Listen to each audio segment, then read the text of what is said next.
засгийн газрын үйл ажиллагааны хөтөлбөрийн 4-ийн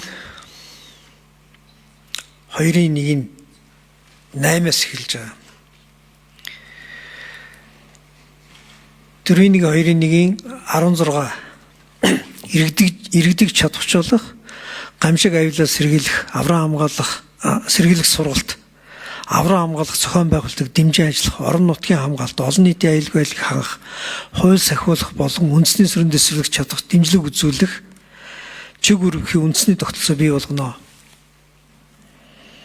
За 4-2-1-14 гэр чорчийг хамгаалах, хэргийн шийдвэрлэх ажиллагааны эсрэг тэргийг мөрдөн шалгах, алба шинээр байгуулж хохирч эрхийг хангах, хохирол барагдуулах үйл ажиллагааг шинэ шатанд гаргана. 4-2-1-15 тагнуулын үйл ажиллагаа болон нууц мөрдөн шалгах ажиллагааны зааг ялгааг тодорхой болгож эргэцэн орчин тус тусын хуулиар зохицуулна. 4-2-1-13 нууц мөрдөн шалгах ажиллагааны тавигдах шүүхийн хэлтийг сайжруулж, тус ажиллагаанд өртсөн иргэнд мэдэгдэх хүний хувийн мэдээллийг хамгаалах, зөрчигдсөн эрхээ шүүхээр хамгаалах хуулийн зохицуултыг бий болгоно.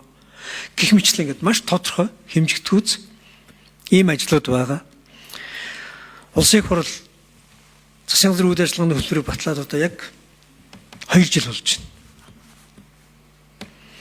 За энэ чиглэлээр засгийн газарт ямар нэгэн алхам байна уу? Засгийн газрын энэ чиглэлээр хэрэгжүүлэх бодлого, төлөвлөсөн ямар нэгэн үйл ажиллагааны чиглэл, хариуцсан яам, хариуцсан эзэд юу байна уу? Яг үндсэндээ 2 жил зөвхөн улс төрийн хэрэглээсээр дуслаа. Энэ сонгуулийн бүрийн эрхийн хугацаанд улс төрчгүйгээр ажил хийж болох боломжтой байсан хугацаа бүгдийг идээд, хэрчээд, жижиглээд, яс тэрэмдэж байгаа шиг тэрэмдээд дуусгачлаа.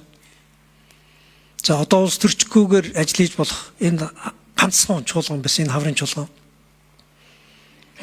Эхлээд бас улс төр эрх мэдлийн эрүүл хийсээр байгаад дуслаа. Бодиттой ажил хэрэг болохоор олигтойхон хуулийн төсөл засгийн газраас огт өргөн баригдсан ба. 1-2 төсөл өргөн барьснаа буцаад татцсан. Эрх намрын чуулган төсөв хилцээд тэгээ ерөнхийлөгчийн сонгуулгээд бужигнаад дуусна. Иргэнд хэрэгтэй хууль нэг засгалсан шиг засгалдаг болоход чухал энэ бодлогод хэзээ орж ирэх вэ?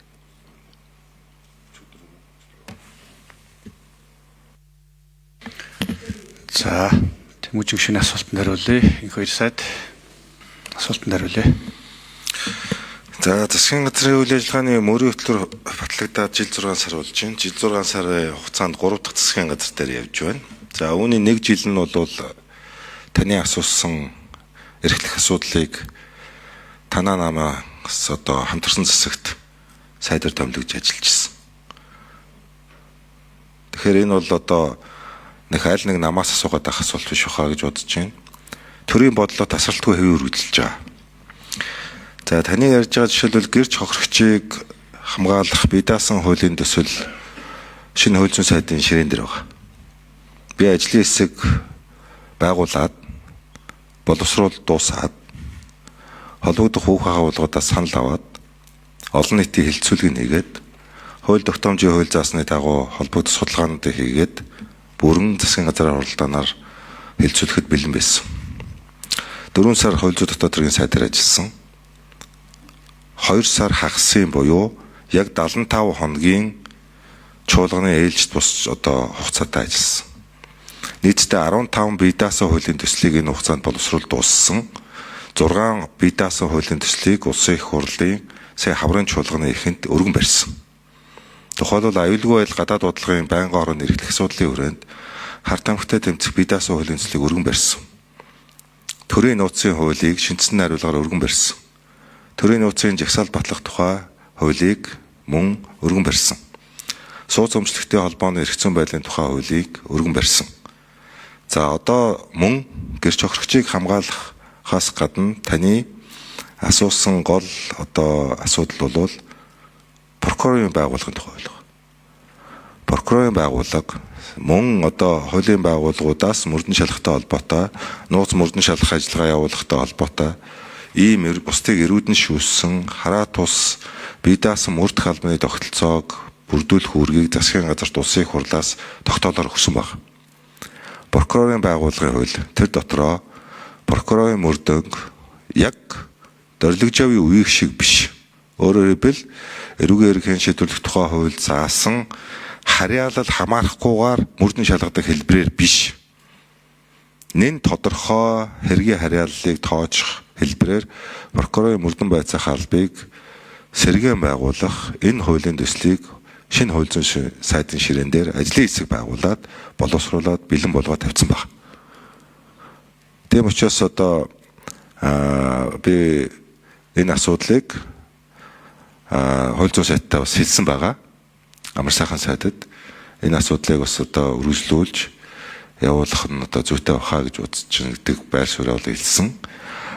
Яг одоо хууль зүйн сайдын нэрхлэх асуудлыг би одоо өмнө ашигласан юм а гэдгээрээ ороод улсын их хурл дээр байр суурь илэрхийлээд байх нь туйлын зохимжгүй гэдгийг та бас хүлээж авах бахаа гэж бодож байна.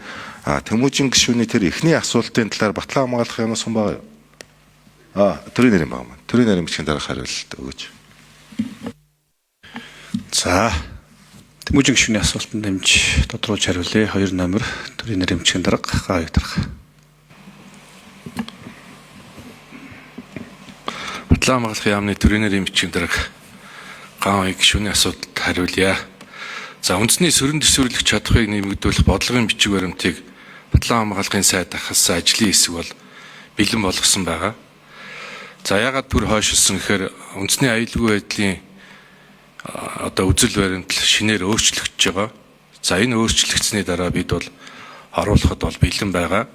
За орон нутгийн хамгаалтын чиглэлээр бид одоо хөгжлийн төлөвлөгөөнд бүсчилсэн маягаар одоо сургалтын төвүүдийг одоо барихаар тусган ажиллаж байгаа.